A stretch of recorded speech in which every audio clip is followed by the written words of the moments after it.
mimi tufanye tathmini ya nyumba yangu na ardhi hii ambayo ipo, ili mimi nikanunue ardhi kama hii ninakokwenda. Kwa hivyo tutakubaliana hapo.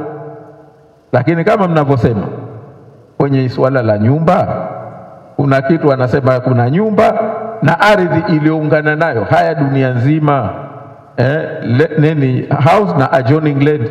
Yani wewe una kibustani pembeni, wewe umelima, kuna miti, kuna kitu gani, na lazima ile itiwe katika hesabu ya fidia.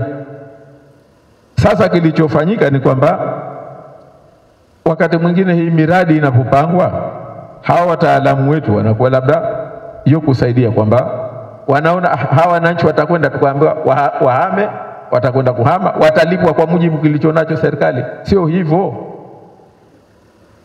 Hii ni haki ya mtu. Sasa kilichokuwa kufanyika ni hiyo relocation plan. Kama sijui, maana nilikuwa tunasikia wengine bora tukamlipe tu mtu, bwana wewe ukishakumpa pesa hizi atahama tu, atakwenda kujijua mwenyewe. Nisikia watu wakisema, lakini hiyo sio haki. Haki ama uwe na relocation plan mkubaliane, ama mkubaliane hiyo ya fidia yenyewe inavyosema. Kwa hiyo kwenye hili suala la airport, mimi nachosema kwamba kwa sasa hivi, maana tuko wiki mbili kabla ya uchaguzi, hata ukilipeleka kwa leo kesho upati, na kwa sababu kwenye msingi wake hili jambo limeharibiwa au limeharibika, mimi nachoweza kuchukua ni commitment yangu mimi na chama changu kwamba leo wananchi wa Zanzibar wakitupa ridhaa, nikawa rais wenu, chama chetu kikaongoza, suala la airport na fidia zilizotolewa tutalifanyia mapitio lote, na kila mtu atapata haki yake, kwa sababu huo ndio wajibu wa serikali.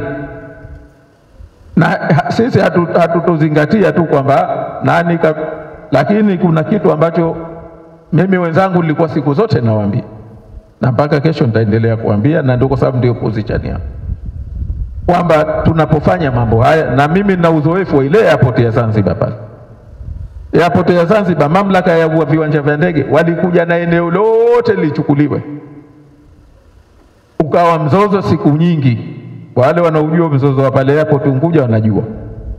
Kuna majumba, kuna watu pale walipata maradhi, wanalemba nao nyumba yao nani. Kuna mtu maskini ya Mungu keshajenga harusi kesho kutwa, nyumba harudi shatiwa X, kwa inabidi ivunjwe. Ilibidi kwanza akatafute nguvu tena mpya mpaka aweze kuja kuoa, maana nguvu zilimwisha. Lakini ilipokuja sasa tukatazama ukweli uhalisia kwamba hapa mnakuja kuweka runway nyingine, hapa mna shughuli gani? Hiyo master plan mnayo ya hii airport? Hapana. Kwa nini sasa mnataka ardhi yote hii?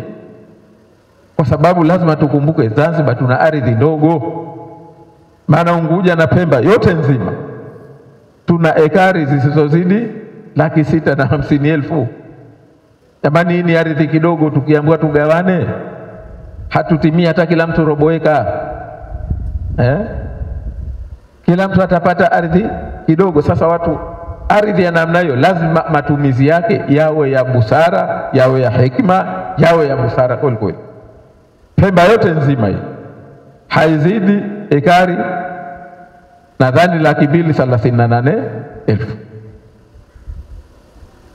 Tuseme 240,000, kwa sababu ardhi ya Pemba ina disadvantage. Na mimi ndio hoja yangu siku zote, mna mwahala Pemba huwezi kujenga ardhi nzuri, lakini huwezi kwenda kujenga kwa mabonde yaliyopo.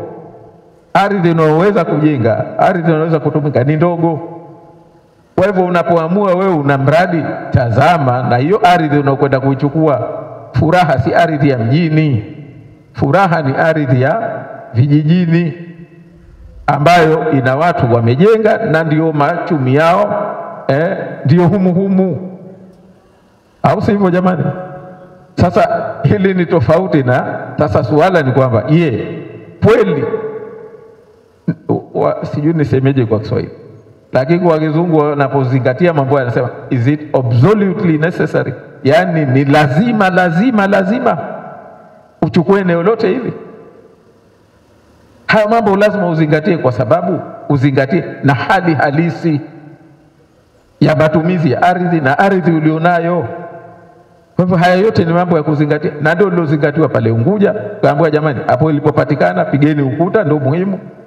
Na hiko airport ile pale leo inaongezwa kila siku, najengwa terminal 2, terminal ngapi watu, lakini nchi katika nchi si jambo, si airport tu ina umuhimu, lakini kuna na mengine na zaidi maisha ya watu.